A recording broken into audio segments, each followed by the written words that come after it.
talking about the chosen nation, the peculiar one. We're talking about people who understand that the mere steps that you take at every given point in time are not because you have strength in your body. Hallelujah. We're talking about the understanding that the very fact that you woke up is not because you were healthy when you went to bed. It has nothing to do with that. Hallelujah.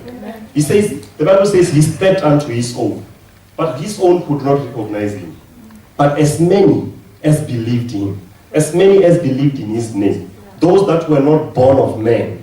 But of course we were born of men. So what does he mean? He means the fact that we were born of men is no longer a factor. The fact that we were born of human flesh is no longer a factor. Something else is a factor in my life. And I will hold on to that. And it is the fact that I am sustained by the power of God.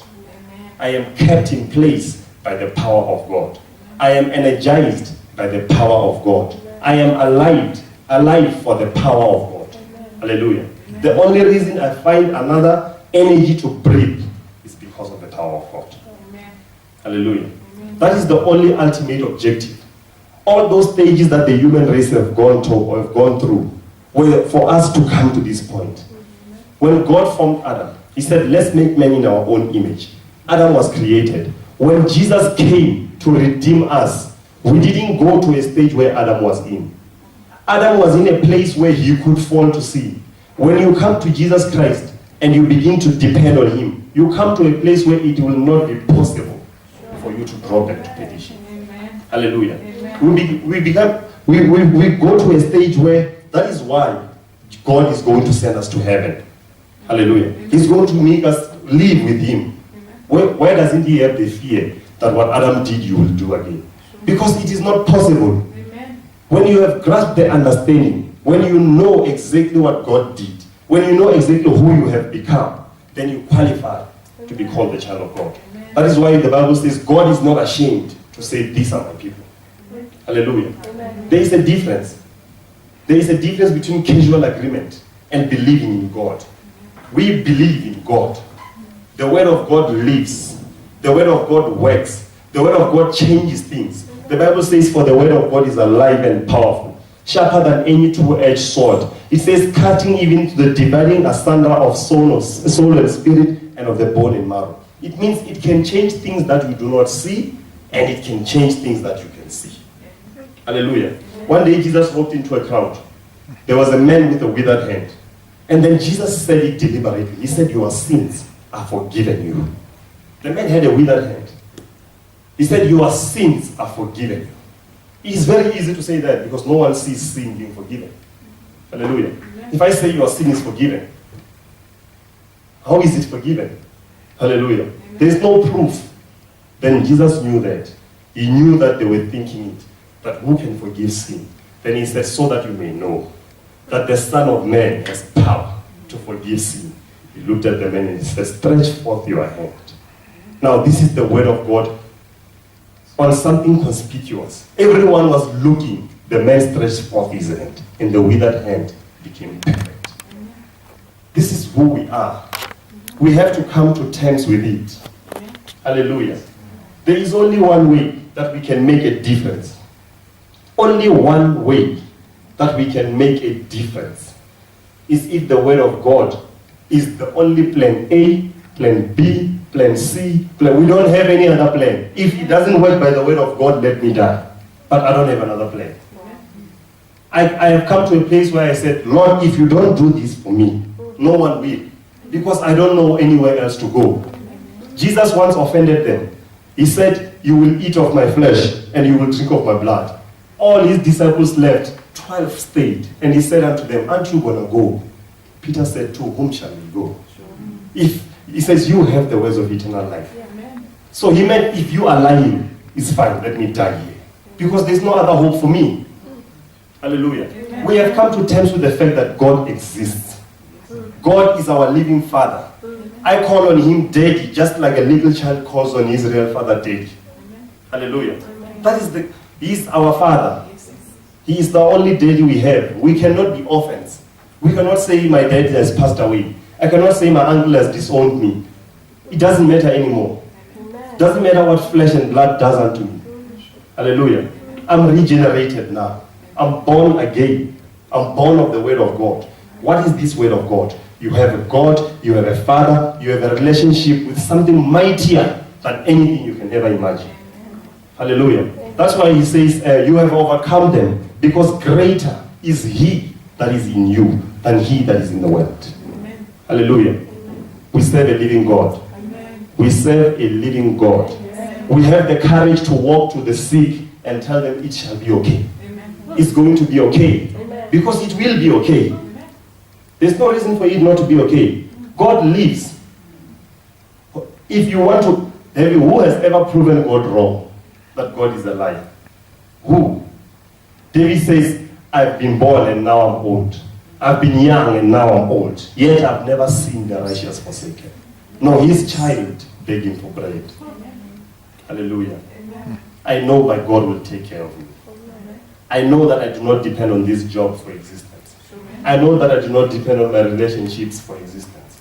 I know that I do not depend on anybody for existence. Hallelujah. We are self-sufficient. You are okay by yourself. Don't cry. There's only one place to cry to. Cry to God. And there's only one way, one reason to cry. That I may be with you forever. Hallelujah. There's no bread on the table. It doesn't matter. It doesn't matter. It doesn't help saying, hey, if you do this. Words of encouragement are for those that are lost. We don't need words of encouragement. We need words of life.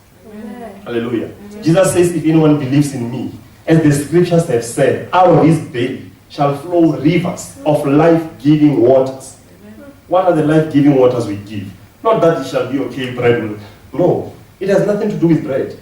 They once followed Jesus when he was preaching. For 3 days, they were not eating. Jesus did nothing. He didn't even say give them food. Only after 3 days, he said, okay, these people are hungry. Where was he the first day? Where was he the second day? And yet when you don't have lunch money, you cry. Only on the third day.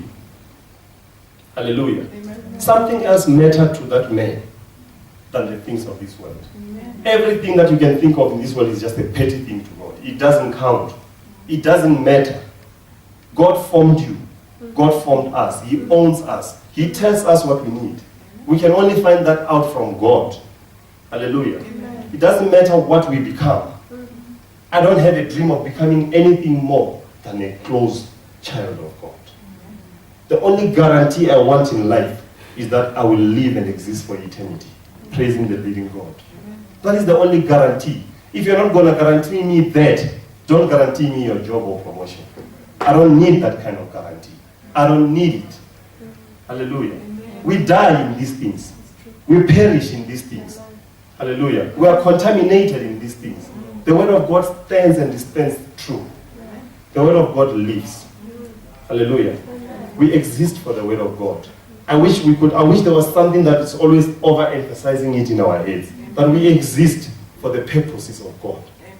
The minute you wake up in the morning, oh boy, I wish you could have a tape somewhere that is always playing. That reminds you that you are a child of God. Amen. Hallelujah. I don't listen to the gospel music for entertainment. I don't listen to gospel music for entertainment. The fact that we are born again does not mean go and change your music to gospel so that you comply.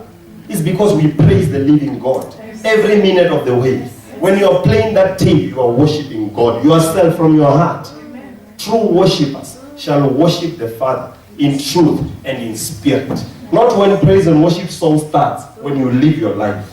As soon as you are breathing, you are worshiping the Lord in truth and in spirit. In every step of your way, your heart is acknowledging that I exist for the purposes of God. I exist for the purposes of God. Death or life for the purposes of God. I will die for the sake of God. I will live for the sake of God. Whether I live or die doesn't matter. Hallelujah. I have a better goal in destiny. I have a better destination. Hallelujah. To me, the end is not death. To me, the end is not the grave. It is not the coffin. It is not when they mourn for me. That does not matter. Because everyone is going there. The question is, where are you going? Where are you going? Who do you say you are? Jesus once asked a question. He says, who do men say that I am? He wanted to know if they had an understanding of who he was. He was not an ordinary man. Hallelujah. He was not a human being sent here on this world. He was a God sent in a human form. So that he can occupy a dying body. So that the death that is in that body could not be for himself because he had not sinned. So that the death in that body could be for all of us. Amen. Hallelujah. He came here as God. He felt pain like us. He came here as God. He went through what we go through. He came here as God. He faced temptation like us. Jesus could have sinned like anyone. He didn't. Jesus, like Adam, they were not different. Jesus came to a world where the tree was there. He didn't touch it. Sin was there. Pleasures were there. He didn't touch them. Temptations were there. He didn't touch them. He chose not to. He became good by choice. Hallelujah. We are left with the same mandate. Sin is here. Hallelujah. Amen. Temptations have increased. Times have changed. Things are different. Hallelujah. Amen. Things are becoming easier and easier, making us lazier and lazier. But that's no excuse to God.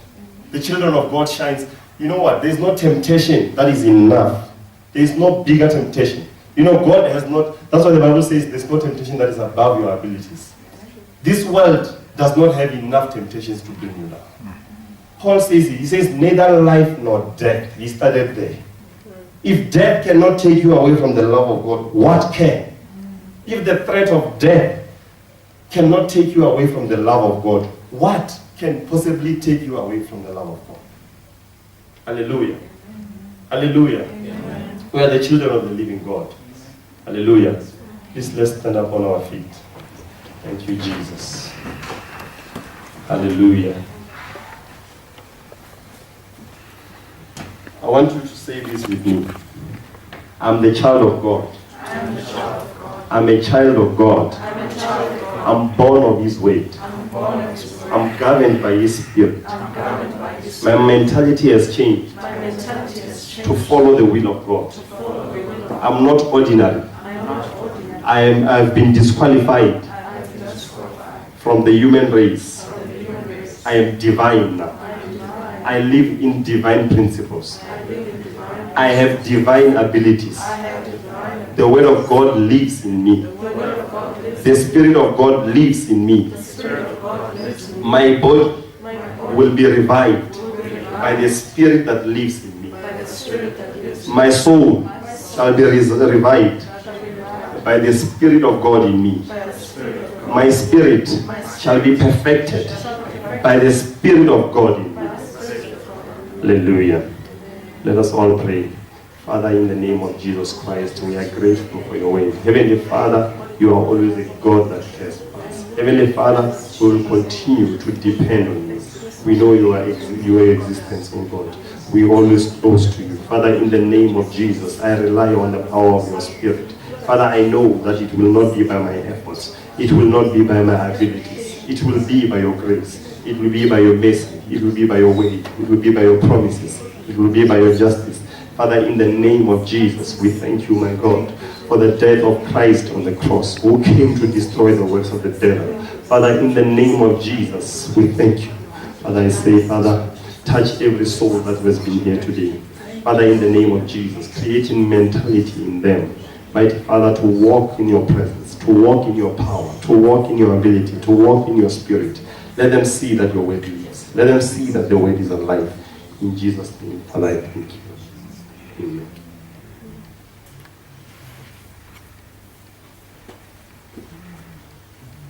Hallelujah. We thank God. We've reached actually the end of our program, but maybe before we close, I'll call Robin. We've got like 5 minutes. Robin will just lead us.